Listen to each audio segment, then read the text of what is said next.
You have an opposer, and right where you are, there's an opposer. Because I am the opposer in this world I lived in. But strangely, in this opposition, when I nullify, my Father is with me. And the union with my Father is more important than the opposer. Because only through the union, I earn the promised land.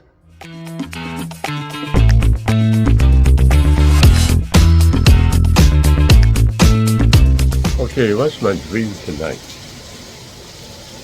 I was in some kind of an opposition party. That's right, it's a political opposition party. And we were drawing up posters, planning hard, so to speak, to oppose. It's some kind of election time. And I thought they were relying on me to help them with the fight back with the opposition. But in the dream, suddenly there was some kind of a spy. That's right, there was this friend, Brian Chu, and suddenly he was writing onto our posters anti-opposition slogans. So instead of now being in opposition, suddenly he turned back. He was the leader of that group actually, but suddenly he turned. There apparently appears that it was planned all along that he would actually oppose the opposition. So he wrote slogans, he cancelled off some of the pictures that he had. So I realized that we have a spy in our group. That we were opposing in the election, but then there's someone in the group who is also opposing the opposer. In the midst of all this, while I was looking at the posters, trying to find a way to rewrite the posters, on my left apparently appears a transparent figure of my father. It looks holographic, but in that dream, I felt that his presence was real, that he was with me. What is interesting to notice is that the very act to oppose is not a good thing. If you live a life and your motivation is to actually to oppose, it's not a good thing. Even if your purpose is a good purpose, you're opposing the motivation of others, it's not a good thing. You have people in this world who has a mission to bring some ideas to everybody. But the process of which is actually to oppose an idea for an idea. It is not a good thing. You notice that in this dream, the problem was that I was in the group that opposes. And the result is that there is a hidden opposer inside that group that opposes me. And you can't help that, because you are the opposer, and therefore you get opposed. But opposition is a necessary action in this world you live in, because we are part of space-time. The identity that you are in is part of space-time. That identity will always oppose another identity. So you really can't help it.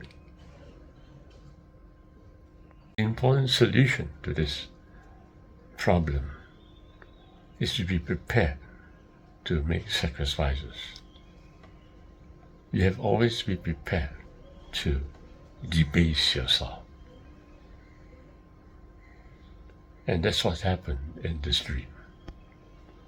In that opposition of two identities, suddenly I find myself in the presence of my father. And in the dream, notice very interestingly, my opposer is a person by the name of Brian Chew, my brother. Secondly, I was part of a group, and that creates the opposition. When you enter into a group, you're part of the group thoughts, and so you become a member of a group that opposes. But it's not just a group, it's our own space-time, our own thoughts itself. When you become part of our space-time, of your own space-time, you also swing to oppose, and the other side will begin to oppose you. That's because you are flowing along with your own thoughts of the space-time. Space-time is created by me for this very purpose, so that two thoughts would oppose, so that two identities would oppose in the space-time, only for one purpose, that there's a nullification, there's a re-entry into breath. This is where I meet my father. That's right. My father has passed away. But he hasn't really passed away in my soul. So the Father enjoins with me as I enter breath. That's why in the Holy Book it is mentioned, Moses is dead, but now Joshua, you go into the promised land. In my journey in life, it's not important for me to oppose another person's idea. It's also not important for me to throw in an identity to oppose another identity. I would rather sacrifice the identity or space-time. What is more important for me is to observe my thoughts, my body, myself. What's important for me is to go right where I am. Why? To converse and commune with my Father. My Father and I is one. And there, in that conversation with my own self, my ancestry, so to speak, the solutions are automatically found. That's why God told Joshua, as Moses is dead, all you need to do now is to go into the promised land. But what is important is that you obey my commandments. Do not turn to the left or to the right of my commandments. Stay with my commandments, for that is the key to success. There is a very important message there. All I need to do is converse with my Father. In that communion, I stay in the commandments of the One Most High. And the promised land, which I'm supposed to enter into, is mine. That's right. I just have to be obedient to the commandments and not be too anti against the antidotes. There's no necessity really to be engaged in a terrible war.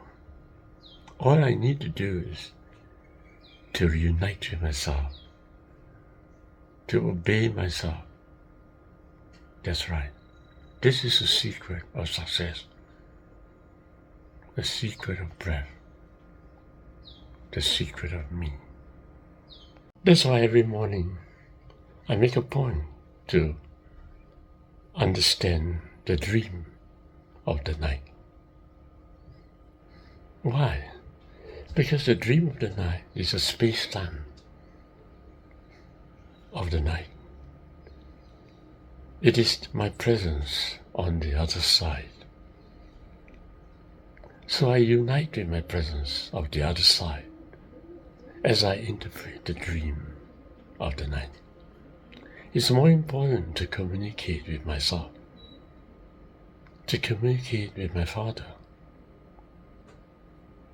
instead of fighting against the world. Because everything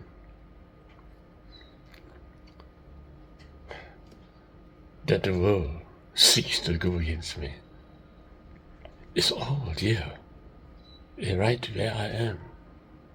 I have the solution. I just need to follow the guidance of the soul in the dream that is conversing with me. You'll notice that in the dream, on the left side is my Father. Why is it on the left side? It's because on the right side is my hand. I take action in space-time, and willing to take action with sacrifices in space-time. But my Father is always with me. That's right. And the voice of my Father I hear. And that's the most important thing of all. To hear the voice that is within me, that I may obey instantly the voice that is speaking to me. And in this wonderful connection with the voice, right there at Mount Sinai, I hear the voice of God.